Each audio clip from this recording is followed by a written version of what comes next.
Hello, and thank you for taking the time to watch my video. And it gives me great pleasure to be talking about this subject because it's something that I'm very passionate about. So, for the sake of time, I'm not gonna waste, your time. So let me get straight to the point. And so, about the resurrection, the greatest miracle ever. Many of us Christian believers seem to take the resurrection story for granted. And in other words, we believe it because it's in the Bible, right? And that's expected of us because of our faith in the Bible, which is the Word of God. However, I believe it is all right to take it to go a little further, to study this doctrine further, to find out what non Christians think or believe about the resurrection of Jesus Christ. And in my research, over the last few weeks, I came across many naturalistic theories which reject the resurrection of Jesus Christ. So in this video presentation, I have a very simple task. I'm just going to cover three of those naturalistic theories, and then I'm going to present a rebuttal after each one of them. Okay. So of course, when I post this, there's going to be a reference where you can find out where my information comes from. Okay, and I came across this great article, and which is what I'm using for this video. And if you don't mind, I strongly recommend that you read that article because it has a lot of great information about the resurrection of Jesus Christ. So without further ado, the first naturalistic theory that I would like to cover is the swoon theory, the swoon theory. I talked about it in one of my critical readings, and I talked about it in the paper, the big paper that we had to write about last week. So I'm going to bring that up again because I don't know, for some reason, it strikes a chord in me. So basically, the swoon theory, this view argues that Jesus did not really die. Okay, he passed out or fainted because of all the physical punishment that he suffered. And later on, he regained consciousness in the tomb. So somehow, when that happened, he was able to, unwrap himself, remove the whatever that was around him, and get out of the grave clothes. And then, in addition to that, he was able to move aside that heavy stone that was blocking the entrance to the tomb. So Jesus, all bruised, bleeding, battered, and beaten, came out of the tomb and convinced his followers that he had risen from the dead. That's the swoon theory. Just reading about it, I don't know, it just doesn't make sense. So listen to what someone says, about that. This guy was a German commentator, a liberal commentator, 19th century. His name was David Strauss. Listen to what he says. He argues that it would be almost unthinkable for someone to believe that Jesus could have somehow survived the crucifixion process. And then also reviving the tomb without medical assistance or sustenance, and rolled away that heavy stone I just mentioned, all by himself. And then, he did all that after being beaten. Then after doing that, he would have to walk a long distance on foot, right? And remember what happened to his feet, they were pierced. So he's walking on these. And then not to mention his side that was pierced to make sure he was dead. Okay, that's the argument which David Strauss presents against the swoon theory. And I don't think I need to say any more than that because his rebuttal is perfect. It's just impossible for him to do that. It's impossible for the swoon theory to be true. Okay. Now the second theory that I would like to cover is called the Muslim theory. So this is what they believe. Islam rejects the biblical witness concerning the crucifixion of Jesus. What they believe is that God, instead of Jesus, provided a substitute for Jesus, and perhaps even making the person look like Jesus. And this is what they say in their book, their holy book, the Quran. I wrote it down in Surah 4:157. This is what it says. It says, they declared, we have put to death the Messiah, Jesus, the son of Mary, the apostle of Allah. They did not kill him, nor did they crucify him, but they thought they did, right? That's what it says in their book. Ironically, among Muslims, there does not seem to be a consensus on who took the place of Jesus. I mean, if someone was substituted, who was it?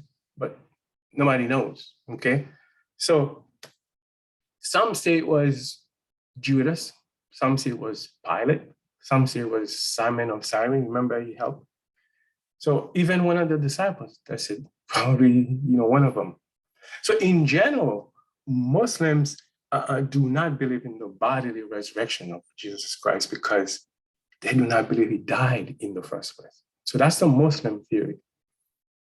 So what do I have to say about that? My question is, okay, if they mention Pilate as a substitute, why would Pilate, who was not even a Jew, agree to take Jesus's place? What would he gain in doing that? I mean, what would he have gained? Pilate did not care for the Jewish people enough to feel such sympathy for one of them, right? I mean, if you read about him, you find that out. Pilate was placed where he was in that province to keep the peace by any means necessary, and that's exactly what he did. Okay, so that's the Muslim theory. The last one is my personal favorite, or one of them at least, is the hallucination theory. Okay, so this view was initially set forth by that same German guy that I spoke to you about earlier, David Strauss. And this is what he said. He said, according to our view, the imagination of Jesus's followers aroused in their deepest spirit, presenting their master revived, for they could not possibly think of him as dead. What for a long time was valid as an external fact, first miraculous, then deceptive, finally simply natural, is hereby reduced completely to the state of mind and made into an inner event. Okay, that's what he believes. That's what he says. So there's a modern spin-off on that hallucination theory coming from Ian Wilson, who believes Jesus somehow pre-programmed his disciples. Okay, pre-programmed his disciples to hallucinate by means of hypnosis. So he says it is possible that Jesus prepared his disciples for his resurrection using the technique that modern hypnotics call post-hypnotic suggestion. You get what I'm saying? By this means, he could have effectively conditioned his disciples to hallucinate his appearances, right? In response to certain pre-arranged cues. Now, remember, when Christ came back from the dead, when he sat down with the disciples, he was eating with them, and he prayed and broke the bread. That's when the Bible said their eyes opened. So that's what he's pointing to, in a sense. So listen to what Gary Habermas had to say about that.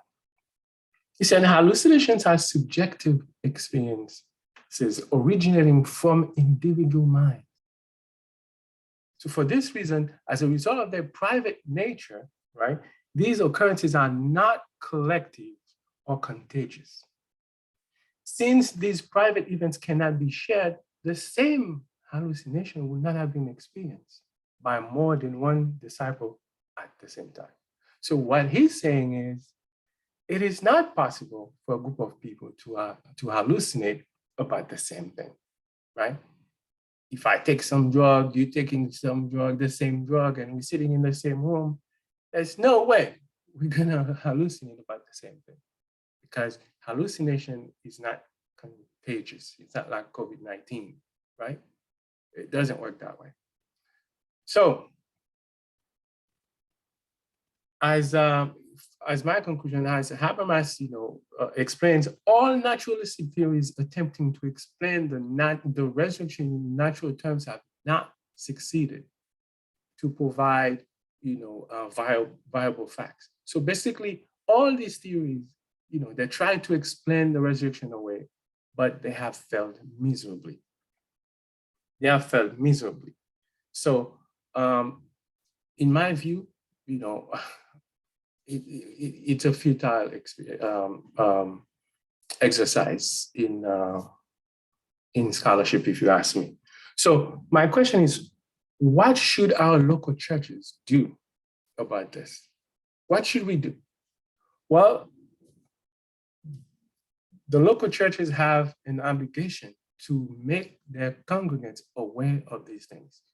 Okay, people sitting in the pews need to know about those naturalistic theories, okay, those arguments against the resurrection, because the resurrection is too important. It's the greatest miracle ever, and it is the bedrock of Christianity. And people need to know how to defend it, okay? We cannot just keep going and reading the story Sunday after Sunday as if there's no argument against it. So the local churches need to step up their game. They need to upgrade their stories or their sermons, especially when it comes to the resurrection. So I would like to see some apologetics being inserted in those sermons every now and then. And you and I, have that responsibility. You who sometimes preach or teach the Bible, this is the time for you and I to start injecting apologetics into our sermons, into our teachings, okay? Because otherwise, our brothers and sisters will continue to shy away from sharing the gospel, because when you're sharing the gospel, believe me, you're doing apologetics at the same time, because people will be asking tough questions. And if you cannot answer those tough questions, you're going to be afraid to open your mouth in the first place. Okay? So let's do what we know we should be doing. And thank you for watching this video. Sorry for all my exuberance, because this is something I'm very passionate about, and I don't know, it shows. Okay, so thank you, and I'll see you soon. Bye-bye.